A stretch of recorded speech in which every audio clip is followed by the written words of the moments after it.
So on today's Card Academy lesson, I'm going to show you guys a little bit of a control that I first saw done by Paul Harris, known as the flip, flop, plop.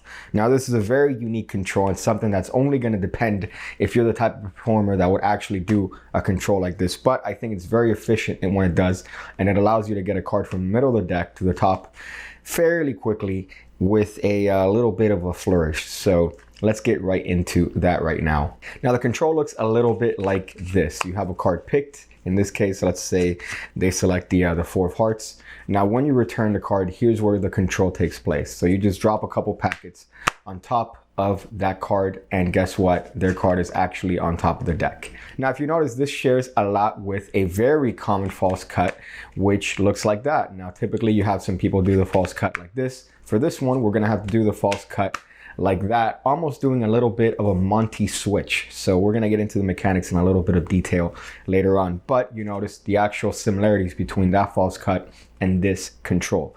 So that effectively allows you to control that card to the top of the deck while maintaining the order of the cards. So it's a very interesting little bit there. So let's get into it, and hopefully you'll be able to do this control as well.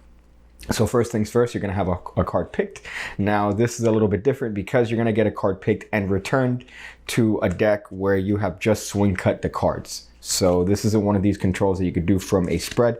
You're going to have the card picked, the spectator takes the card out, and then while they're doing this, you're just simply going to swing cut approximately half the cards into your left hand. So we're just using our forefinger to lift up. We're just putting that in the crotch of our thumb and then allowing those cards to fall on our left hand. So now at this point, when the spectator returns the card to this packet, we're going to show it to them one last time, and we're going to lift up one more packet, holding it between the forefinger and the thumb in the back. So now what should happen is you should have your middle finger and your ring finger slightly bracing this bottom packet, also the thumb holding it in the back, much like you were going to do one of these fancy Sybil cuts, but we're just holding this temporarily because you're going to come. And here's where the Monty switch comes into play.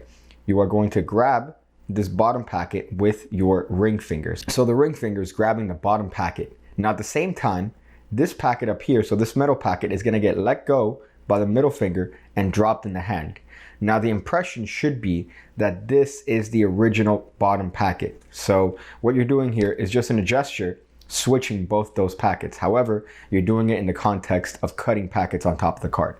So here's where the spectator's card is. I'm gonna leave that face up. We're gonna grab that with our ring finger. We're gonna drop, like gravity here, drop that middle packet onto the left hand.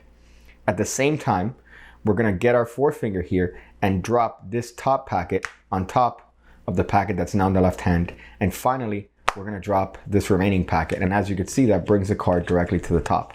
So one more time, we're gonna grab with our ring finger. Here, we're gonna let gravity, so we're almost gonna throw that packet and let gravity have that packet fall in the left hand. So at speed, it just looks like this. Without any sort of pause whatsoever, we're gonna drop this packet on top of that one and then finally drop this packet. So at speed, it just looks like you're dropping packets on top of the packet with the spectator's card. Really, we're switching it for the spectator's packet and then thus bringing this card to the top of the deck. So one more time, the spectator picks a card. We're dropping that, dropping that, dropping that. Now, as you can see where the actual control gets its name from the flip, flop, plop, because there's a flip, there's a flop, and there's a plop. So that's where the control aptly gets its title. But first time I saw this was in Paul Harris's Art of Astonishment, and I think that it's worth teaching here because it's something I don't see very often. I think I've only seen it there, and that's pretty much it. But here, one more time, ring finger, middle finger lets go, allows this packet to fall in the hand. Top packet gets dropped on that packet, and then finally this packet gets coalesced, and you've controlled that card to the top of the deck. So that is the flip, flop, plop control. Very nice control to do. Again, it's not going to be for everyone because it does have an element of flourishing, and that's not going to be for everyone. Some people are going to be turned off by that.